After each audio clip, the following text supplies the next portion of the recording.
ओम शांति। अब आज फिर समझते हैं परमात्मा के साथ हमें क्यों सारे रिश्ते जोड़ने चाहिए, क्यों बाबा बोलता है कि तुम सारे रिश्ते हमसे जोड़ो और उसके साथ के सारे रिश्ते अविनाशी हैं। तो इसको समझते हैं बाबा के शब्दों में ही।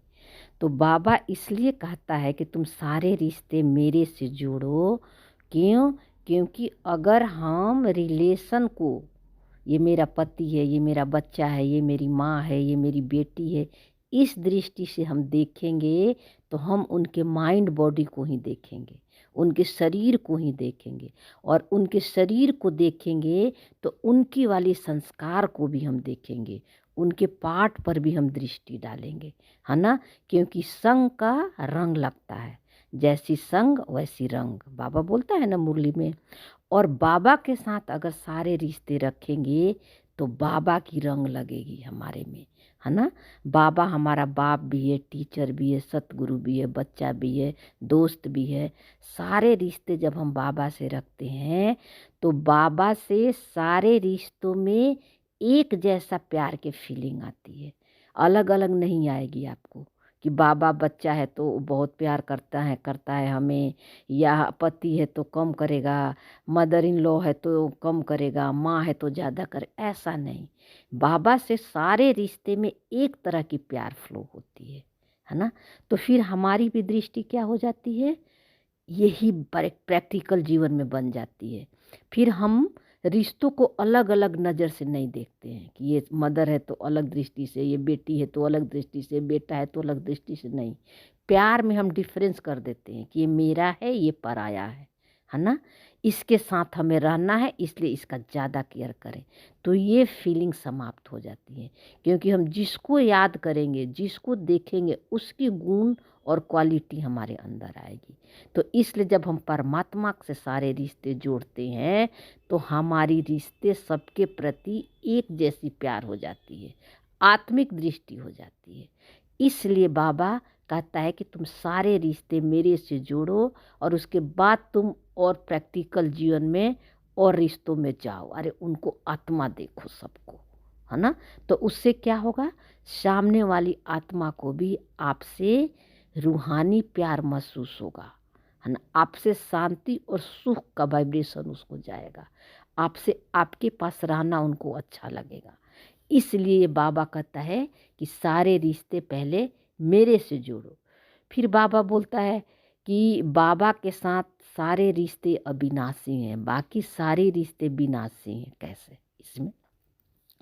तो बाबा इसलिए बोलता है कि शरीर, ये बॉडी जो है किसके बने हुए हैं? बॉडी एक सेंसेशन और वाइब्रेशन के बनी हुई है, संस्कारों की बनी हुई है। और हर जन्म में बॉडी क्या होती है, चेंज होती है। चेंज होती है ना बॉडी, संस्कारों की और सेंसेशन की जो और मान्यताएं से जो बॉडी बनी है, ये हर जन्म में चेंज होती है। तो हमारे क्या होते हैं, रिश्ते भी सारे हर जन्म में चेंज हो गए, है ना। तो जैसे मान लीजिए, इसको समझते हैं, न्यू बॉर्न बेबी, जैसे नया बेबी, है ना। नए बेबी का जब जन्म होता है ना, तो उसको बॉडी में कोई भी दर्द होता है या कुछ भी बॉडी में एक्शन होता है तो उसको ये नहीं पता होता है कि ये मैं बॉडी हूँ और मुझे इस पर्टिकुलर जगह पे दर्द हो रहा है।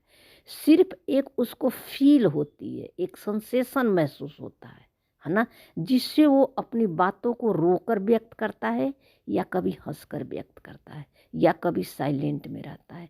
क्यों? क्योंकि नया बेबी जो है वो सोल कॉन्शियस में है, उसको माइंड बॉडी का और रिलेशन का बिल्कुल भान नहीं है ना। जो 100% वो सोल कॉन्शियस में है, ठीक है ना। तो इसलिए वो न्यू बॉर्न बेबी सभी को देखने में अच्छा लगता है ना। क्यों? क्योंकि वो परमात्मा को गोद में बैठा हुआ है, उस माइंड बॉडी से बिल्कुल डिटैच है। तो जब हमें ज्ञान मिल जाता है ना, तो हमारी भी जन्म क्या हो जाती है, न्यू बॉर्न बेबी की तरह हो जाती है। अब हमारी भी बॉडी सॉलिड नहीं लगती है, एक सेंसेशन और वाइब्रेशन की महसूस होने लगती है, संस्कारों की महसूस होने लगती है ना। तो फिर ये बॉडी तो चेंज होगी। अब जैसे मान लीजिए कि हम माँ से बात कर रहे हैं, अपनी मदर से बात कर रहे हैं, तो पहले फीलिंग क्या आती थी, ये मदर से बात कर रहे हैं, ये मेरी माँ है। और फीलिंग क्या आती है, ये माँ है, ये बेटा है, इसका माँ बाप कौन है? परमात्मा है ना? क्यों? क्योंकि माँ की भी मदर फादर परमात्मा ही है। परमात्मा जो है सारी आत्माओं को मदर फादर है, विश्व के सारी आत्माओं को। और ये जो मदर दिखाई दे रही है हमें, जिसको हम माँ बोल रहे हैं, ये तो अगले जन्म में चेंज हो जाएगी। हम जितने जन्म लेंगे उतने जन्म में हमारे पेरेंट्स चेंज होते हैं, रिश्ते चेंज होते हैं, धर्म चेंज होते हैं, है ना? लेकिन आत्मा और परमात्मा चेंज नहीं होता है ना? इसलिए हमारे पति का पति कौन है? बाबा। बच्चों का बाप को माँ बाप कौन है? बाबा। माँ का माँ बाप कौन है? बाबा। बाबा। मेरे फादर का माँ बाप कौन है? बाबा। क्यों? क्योंकि परमात्मा चेंज नहीं होता है। बाबा मीन्स परमात्मा, वो चेंज नहीं होता है। इसलिए सारे रिश्ते परमात्मा के साथ अविनाशी है, और इसी रिश्ते से सभी को देखना है और सभी से बातचीत करना है ना? इस भान में आपको नहीं करना है कि ये मेरी माँ है, ये मेरा बच्चा है, ये मेरे पड़ोसी हैं। नहीं, ये आत्मा है और ये परमात्मा के बच्चे हैं। तो ये फीलिंग आने लगती है, ये दृष्टि बदल जाती है, ये वृत्ति बदल जाती है ना?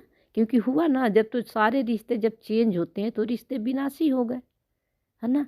और आत्मा परमात्मा चेंज नहीं होता है। और जो मदर है, फादर है, बच्चे हैं, उनके अंदर भी तो आत्मा है ना, तो उनका भी मदर फादर कौन होगा? परमात्मा ही होगा, है ना? तो उनका भी सारे रिश्ते परमात्मा से जुड़ने लगता है, उनको भी परमात्मा की पावर मिलने लगती है। इसलिए बाबा कहता है कि तुम सारे रिश्ते मेरे से जोड़ो, उसके बाद तुम किसी भी रिश्ते में जाओ, है ना? तो परमात्मा के साथ रिश्ते अविनाशी है, इसके पीछे बाबा का कहने का ये भाव है। इसलिए हमें सारे रिश्ते परमात्मा से जोड़ना है। सब कुछ हमारा बाबा है, और बाकी सब जो दिख रहे हैं इनके भी सब कुछ बाबा है ना? बाकी हम सब आपस में भाई भाई हैं, एक परिवार है, एक ही पिता के संतान हैं। हमारे और पड़ोसी में, हमारे और बच्चे में कोई फर्क नहीं है। ये फीलिंग आने लगती है धीरे धीरे आत्मा को, जिसको बाबा कहता है सारा विश्व ही तुम्हारे परिवार है। ओम शांति।